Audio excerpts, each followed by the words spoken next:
And we're back here once again with Antonio here. I'm it's back. still your boy, Pop Samurai Jelani. I think you mean the Ox King. the Ox King Yeah. himself. I last night as I was just picking out clothes for today or whatever, I saw this hat Yeah. and because I had that for there was like a cosplay event Yeah. like a year or two ago. And I was like, I bet you I could do an Ox King really easily. I bought a white shirt that was like the short sleeve shirt, Yeah. button up though, and I bought the suspenders? suspenders, and then this was easy. This was like a regular gold Viking helmet that I sprayed, like I took out the horns, sprayed it black, and then printed this out. Yeah. And there you go. Yeah, There you that go. was easy It peasy. looks amazing. Plus, I kind of look like the Ox King a little bit, you know. I don't know. I mean, Excuse listen, me. you look handsome. Are you saying the Ox King is not handsome? He is a handsome boy. Thank you so much for coming back on here. Again, thank you for having us. Yeah, for sure, and I appreciate you For hosting us. hosting me here for sure. Yeah. It's once again grand opening day. Yeah. We got one more thing to talk about. Yeah. And it's the big thing The for Esper you. campaign. The Yeah. Esper campaign. Yeah. So, Esper season one. talk to us a little bit about the event that's coming up Sure. for the store. So our store is we've got a specific passion for D&D. Everybody that plays here or that works here, owns this, is in some way a D&D nerd, and I'm not excluded from that. In fact, it is my first love. I've been playing D&D for a long time. And over the course of the last 2 years, I've been building a homebrew world called Esper. And Esper is this big, long, existing,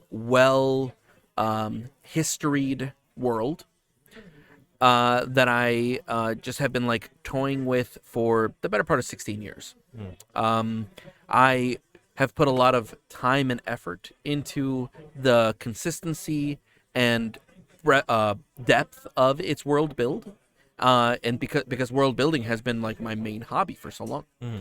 And so 2 years ago, I decided I want to play D&D in it.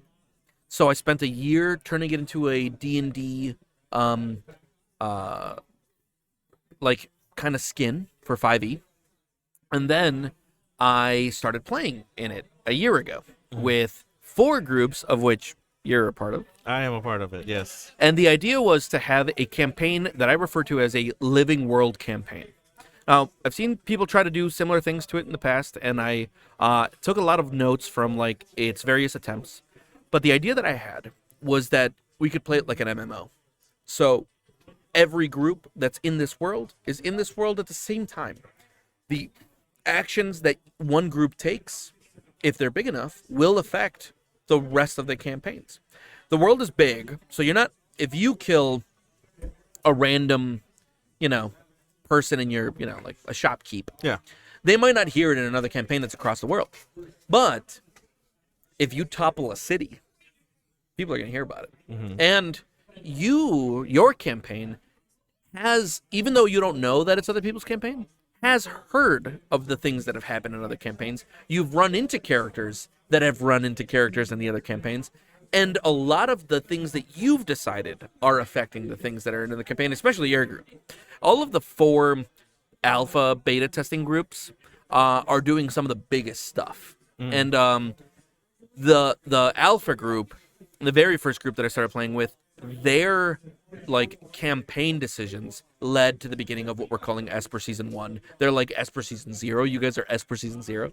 But in around about the 15th of January, we're starting the first season of a now 8 group situation where 40 more people are going to jump into the world. And Crazy. and everybody's going to be doing their things. I'm going to play 8 games a month. It's going to be every group is going to have 6 sessions over 6 months. That's what the season is. Yeah. You'll play one episode, or you'll play one session per month. And then you'll also get a session 0, and you'll get the ability to jump into one of 6 crossover events. Yeah. So these crossover events, so you've got your group, and you jump into your season. and like in your second session, right? You've been playing for this for 2 months now, and then on the Discord chat, I'll put like, hey, 20 spots are open for a crossover event.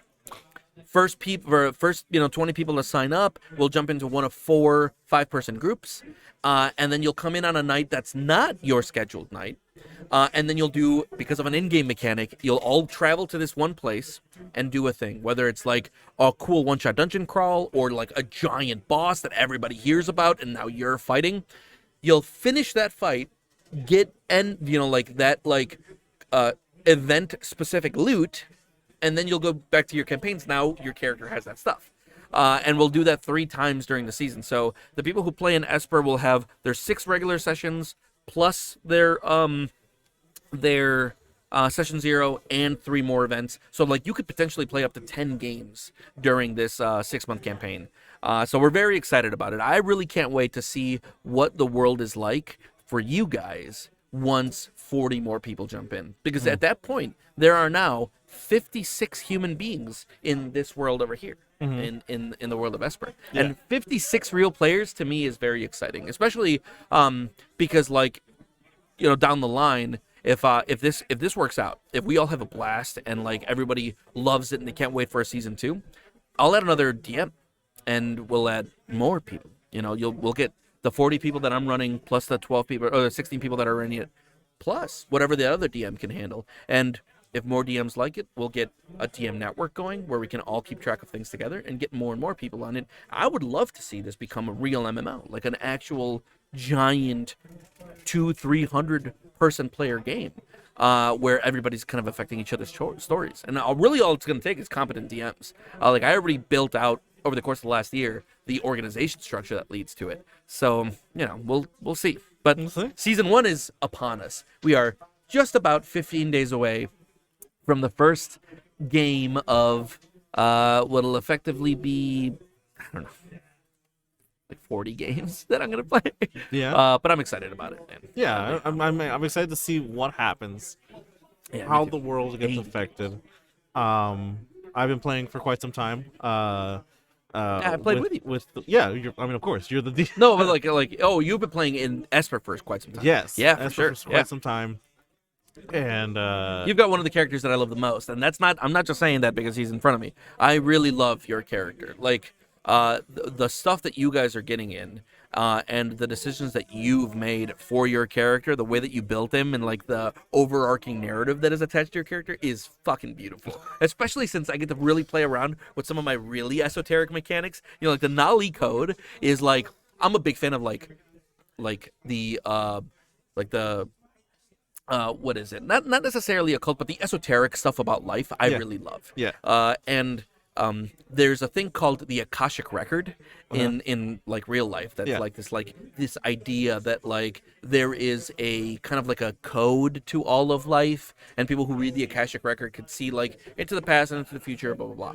And I love this so much, that the concept of it so much, that I wrote it into the game. Like in Esper there is the Nali code, and the Nali code is the same thing. It's just like this like code that permeates reality, and your character literally reads that code, and boy can I do some crazy stuff with that. So like I love it. I have so much fun with this character. He is the character built for your thing, probably most work I've done in a character. And that's like, I love to hear that, especially for what's coming in our next session, because you've got a big decision to make. You got a big choice to make in our next session. That is going to be the first time I see anything like that. Yeah. For those of you who don't know, I might have a player kill another player in the next session. So like that'll be really interesting to see if it works out that way. I mean, listen, we'll see what happens. I don't want to start that trend, right, like that. But there was a hard decision that had to be made, and we'll see what happens. Yeah, like I think one of the cool things that I like about Esper so much is that the decision making is not just like, well, if I kill him, whatever. No, and not whatever. This is a world where other people are playing. If you kill some major noble family, you could be fucking up a lot of stuff for a lot of people. Yeah. Like the weight of your decision making is now burdened by the fact that you have to take other people into consideration, and it's also motivated by that. Like I could see it happening that a non-zero amount of players prefer to be the bad guys, because now they get to have the infamy. It's not just murder hobo for the sake of murder hobo. They could be known for being villains, and so that might motivate people to be bad guys. I'm very excited to see how it works out. Oh my god! Like, what if everyone's just villains in your campaign? I hope not. I really hope not. But we'll see. Yeah, We'll see. yeah. But I'm excited to see how this works out and how everything goes. I mean, you're 15 days away from it. Yeah. You're adding Registration's open right now. I think we still have something like 20 spots open. So like we've got I think about half of the spots that I had open are filled. Yeah. But we still have about 20 spots. So if anybody's interested in playing this game with us, please feel free to reach out.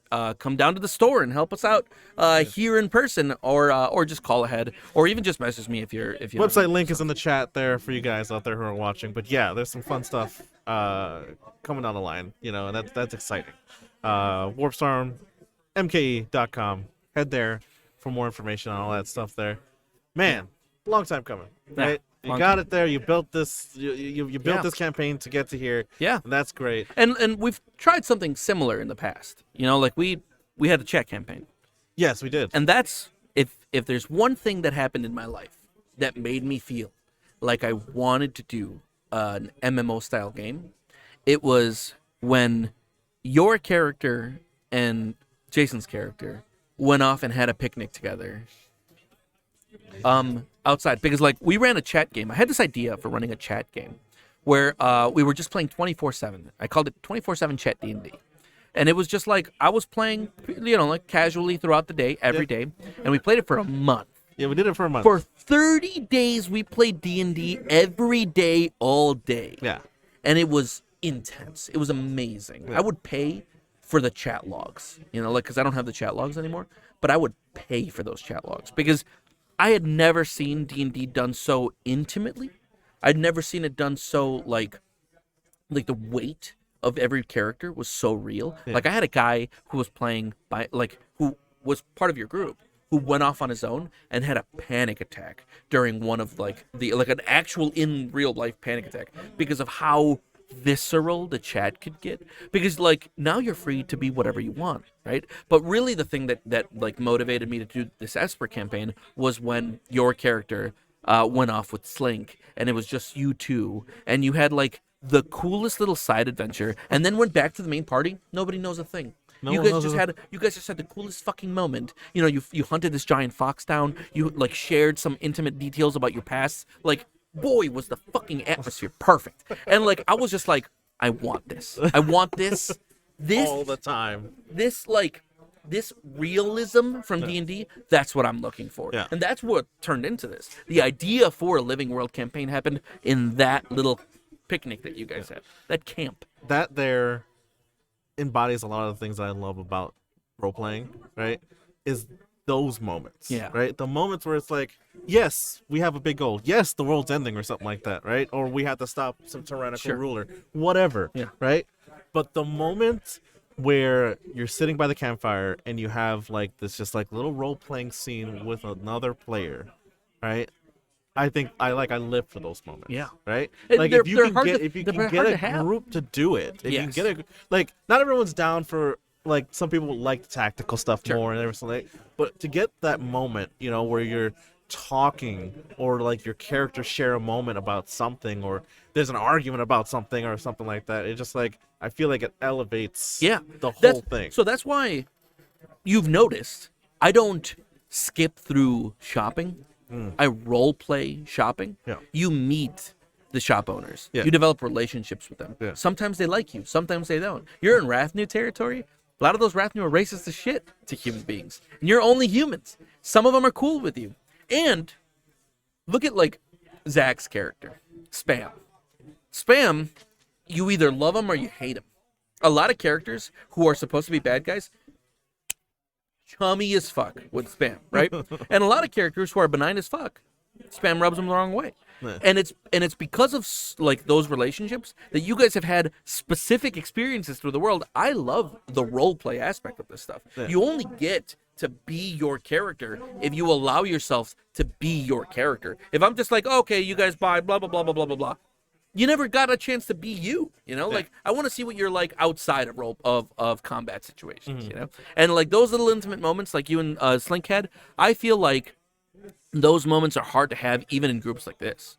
Like that's something that we got to experience because we were doing a chat game. Like doing it in a group where you have 5 other people just kind of waiting around for you guys to finish, it's harder to do.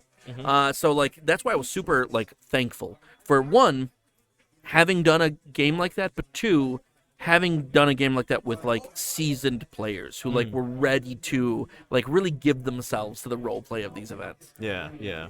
It's very interesting, and I'm excited to see what more is to come. I mean, I know I got another session coming up with you pretty soon before everything. Before season 1 starts. So like I don't know what that even means. yeah. But I'm excited to see where it goes from here. Me too. Any more things you want to bring up about the store or anything like that? No, honestly, Jelani, not really. Thank you so much for being here. Honestly, guys, anybody who's watching this, please come down and visit us. Like we're having a blast on here. We're doing something that like we really think is unique to us. Like we all had a very specific dream for what we wanted in here. It's 5 of us that own this place, and it's 5 different visions of what we've always wanted as far as a community game store that we're all getting to see come into reality. And the stuff that we're doing in here, honestly, is stuff that like we're proud of and we're happy to do, and we can't wait to see the future. So if you guys like tabletop games, or if you've been thinking about getting into tabletop games, please come visit us. We'd love to teach you how to play these games. We teach you to play for free. If you've ever wanted to learn how to play Magic or D&D or Warhammer, we have free classes where we schedule them around your schedule. You call up, you say, I'm free at Tuesday at 6. We'll schedule a class for Tuesday at 6. I'll come in, and I'll personally teach you how to play these games. Amazing. So please, if you've ever been interested, please come in. Yes, amazing. Oh, the one thing we didn't touch on, I just thought about, I was like going through everything. What else? What didn't we touch on? We didn't touch about the paint bar. Oh yeah, talk about the paint. So I just like we have a hobby bar here, because like my favorite part of like the of Warhammer, because I like Warhammer as a game. My favorite part of Warhammer is painting Warhammer, and the skill of painting is such an integral part to like miniature wargaming and Dungeons and Dragons that like I just kind of attach to it. And so we do commission painting, but we also have a painting bar where people can come in, build their models, paint their models. I'll teach them how to paint, and it's a huge part of what we're doing. That's where I do the Warhammer Gaming Academy stuff. Yeah. So if you ever want to learn to paint, we have free painting classes where you can just come in. Schedule them with me, obviously, so we can do them around your schedule. But you come in, and then for 2 hours, I'll just teach you how to paint for free. And you'll walk away literally knowing how to paint, and you get a free mini out of it. Awesome.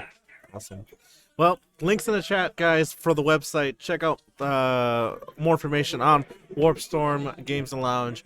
Or you can head over to warpstormmke.com. And that's all of our social medias too. So if you look anywhere, Instagram, whatever it is, TikTok, Warpstorm MKE, please follow us. We do some fun stuff on there. Yeah. Thank you so much for being here, everybody. Antonio, thank you so much for being here, everybody. To all the owners who came on and talked about the stuff and the events and just a little bit about themselves, really great day. And it's a big day to celebrate. Yeah. And I'm so glad. New Year's Eve. Holy hell. What a day to celebrate. Yeah. It was a great day.